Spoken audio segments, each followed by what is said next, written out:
Всем привет, дорогие друзья! Сегодня видео об альтернативных человеках.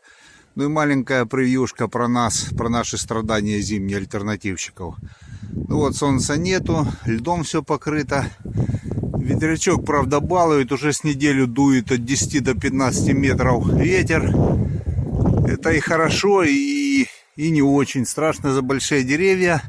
Но даже мой недоделанный, скажем так, ветряк, и тот умудрился несколько киловатт выдать. Видите, как он ядрено берет. Ну, как я уже не раз говорил, его надо поднять и стабилизировать ему хвост. А то он как переезжая сваха болтается во все стороны. Ну, а теперь по сути. Пока я вчера был на работе, некие товарищи, похоже, нетрадиционной сексуальной ориентации, делали обрезки деревьев. Я так понимаю, в их бригаде людей, понимающих, как это делается, просто нет. Это обезьяне дали пилу, и она занялась обрезкой.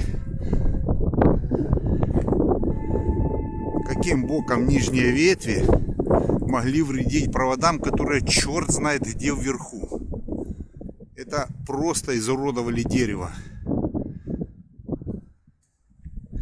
Но это одна сторона медали. Вторая, насрали, извините, под двором и съехали.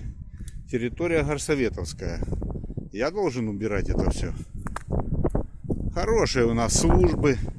Все, как всегда, делается через анальное отверстие. По-другому больше не назовешь. Молодцы, ребята. Работу выполняют четко.